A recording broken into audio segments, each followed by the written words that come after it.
Il est le rappeur le plus connu de Mauritanie, une voix sur le continent, un artiste engagé. Monza, président de la République, sort un nouveau titre intitulé 1001. On écoute un extrait et on revient juste après. Diapisé, oublié, agressé, raquetté, violé. Le chaos est dans les quartiers, les jeunes eux sont fichés, les jeunes eux sont fauchés. Des caméras, des caméléons. Les camés sont cramés, les caméras braquées, les caméléons ont triché. Des barbus, des barbares, des barbelés. Des tortues, des tartares, des tartelés. Ils sont fatigués, récalés, opprimés, écrasés. Ils ont des problèmes, je suis ton problème. Tu es mon problème, on a tous des problèmes. Pas de solution. Bonsoir Monza. Bonsoir. Alors 1001, c'est votre dernière création. À quoi vous vous attaquez sur ce titre? En fait, je ne m'attaque pas, je constate, j'indexe, j'interpelle et je rappelle aussi. Qu'est-ce que vous avez constaté? Les problèmes sont nombreux en Mauritanie. Aujourd'hui, au-delà de la privatisation des écoles, les écoles sont vendues. Il y a des fonctionnaires qui doivent donner des cours à l'école publique, mais qui désertent et qui sont à l'école privée. Les hôpitaux, les urgences, c'est des problèmes. Il faut payer pour être soigné. Donc, le serment d'Hippocrate de certains médecins n'est pas respecté. Donc, il y a énormément de choses. Il y a des Mauritaniens qui ne sont toujours pas recensés. Il y a un Sénat qui est supprimé. Donc, on fait un rappel à la raison. C'est un ras-le-bol aussi pour vous? Ben, le ras-le-bol, à mon avis, je pense que le verre est déjà plein depuis trop longtemps. Maintenant, avant on jetait des pierres, aujourd'hui on essaie de construire avec.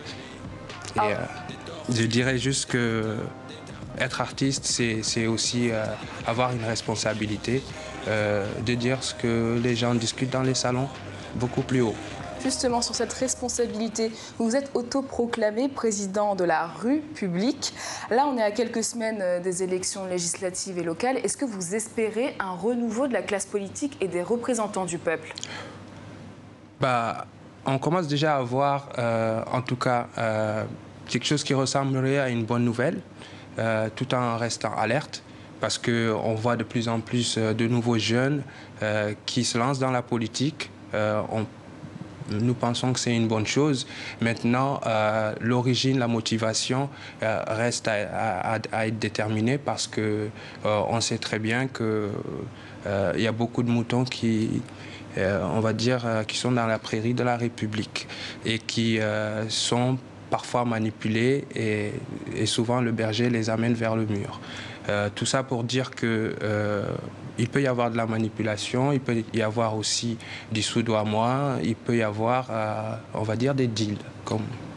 Mais est-ce que tous les ingrédients sont réunis, selon vous, pour des élections justes et crédibles, tout au moins? Pour la première fois, on ne parle pas de boycott depuis un certain temps. Donc, c'est la première fois que l'opposition n'appelle pas au boycott. Je pense que déjà, ça fait quand même une petite bonne nouvelle par rapport à la marche vers la démocratie, même s'il y a encore beaucoup de choses à mettre en place. Parce que quand la dignité, on va dire, du citoyen est encore atteinte, et il est encore difficile de parler de démocratie. Alors il y a un thème qui crispe la société mauritanienne, l'esclavage, question que vous abordez dans nombreux de vos morceaux comme Marchand d'âme. Comment se fait-il que le pays n'arrive pas à en sortir? Je dirais tout simplement que l'esclavage a été aboli en 81. Officiellement, l'esclavage est aboli en Mauritanie et officieusement, c'est toujours un héritage culturel qui continue à être perpétué. Le problème, c'est que le Mauritanien, en réalité, tourne autour du pot et n'assume pas son histoire. Aujourd'hui, beaucoup de gens utilisent l'esclavage pour, on va dire, se faire un nom, pour essayer de berner tout le monde en passant de militant à politique. Parce que quand on est militant, on n'a pas à aller en politique. Quand on est militant et qu'on devient politique, c'est qu'on se désolidarise de sa mission. L'esclavage ne doit pas être le prétexte pour que les Mauritaniens continuent à se diviser. Il est temps que les Mauritaniens acceptent l'histoire, que l'esclavage a fait partie de la culture mauritanienne et qu'aujourd'hui, il y ait des gens qui naissent avec des attributs. Je dirais même que ces attributs de maître ou esclave, aujourd'hui,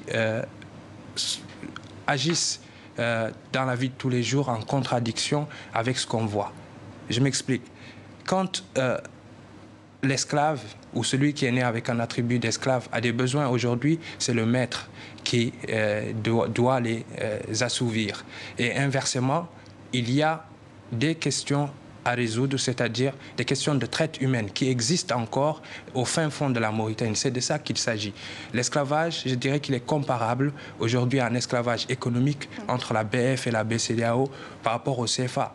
Quand nos banques africaines aujourd'hui ont un mot d'ordre concernant, on va dire, le fait d'être stable, mais dans la pauvreté, c'est aussi de l'esclavage. Alors je voudrais revenir sur la question des jeunes. Vous êtes une figure très respectée par eux. Allez-vous les mobiliser à aller voter en septembre? Voter en septembre, oui, parce que c'est un devoir de citoyen.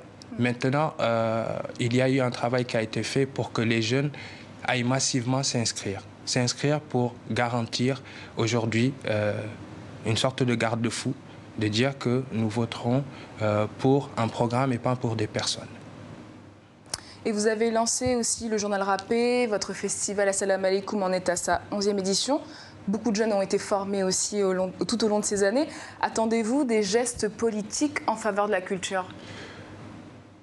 Comme j'ai toujours l'habitude de dire, le politique a sa part et on va dire le citoyen ou la société civile a aussi sa part. C'est-à-dire que le politique doit créer un contenant et nous devons apporter le contenu. Aujourd'hui, le problème en Mauritanie, c'est qu'il n'y a pas de contenant. Alors, vous n'êtes pas soutenu, vous voulez dire? On est soutenu de façon très timide, c'est-à-dire on a toutes les autorisations pour faire les activités, mais un soutien réel, que ce soit en termes d'infrastructure ou en termes d'accompagnement ou en termes financiers, c'est très rare avec le ministère de la Culture et tout simplement parce qu'il n'a pas de vision, il n'a pas de politique culturelle et nous continuons à les crier. Vous attendez plus de la part des politiques, en tout cas au niveau de la culture. Merci beaucoup Khan Limam, alias Monza, d'avoir répondu aux questions de TV.